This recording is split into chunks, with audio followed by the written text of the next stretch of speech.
గతంలో ఎన్టీ రామారావు ఉన్నప్పుడు చిన్న సినిమాలకు మీడియం సినిమాలకు సబ్సిడీలు ఉండేవి. ఈరోజు అవి లేవు. కానీ ఎన్టీ రామారావు లాగా ఈరోజు పవన్ కళ్యాణ్ ఇండస్ట్రీ మంచి చేయాలి, మంచి జరగాలి, ఈ థియేటర్స్ విధానం కూడా పోవాలనే దాని మీద బ్రహ్మాండమైన వర్క్ చేస్తూ ఉన్నారు. వారికి నిజంగా మా తెలంగాణ ఫిలిం ఛాంబర్ తరఫున హ్యాట్సాప్ చెప్తున్నాను. ఆయన మీద కావాలని కొందరు మాట్లాడి ఆయన మీద ఏదో ఆయన తప్పు చేసినట్టు మొన్న నారాయణమూర్తి గారు మాట్లాడతారు. నారాయణమూర్తి కూడా అన్ని చిన్న సినిమాలు చేసినాడు. నేను నిరాహార దీక్ష చేసినాడు, ఆయన నిరాహార దీక్ష చేసిన అని చెప్పినాడు. నేను 9 రోజులు ఆమె నిరాహార దీక్ష చేసిన ఫిలిం ఛాంబర్ ఎదుట. ఆయన వచ్చి జస్ట్ ఒక అరగంట ఉండి మాట్లాడిపోయేవాడు.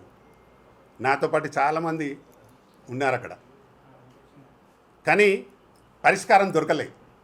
మేము ఎన్నిసార్లు నిరాహార దీక్షలు చేసినా పరిష్కారం దొరకలే.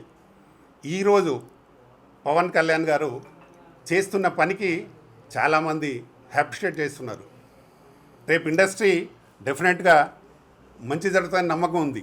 నేను తెలంగాణ ప్రభుత్వాన్ని కూడా రిక్వెస్ట్ చేసేది ఏంటంటే, ఇక్కడ సినిమాటోగ్రఫీ మినిస్టర్ ఉన్నారు, ముఖ్యమంత్రి రేవంత్ రెడ్డి గారు ఉన్నారు.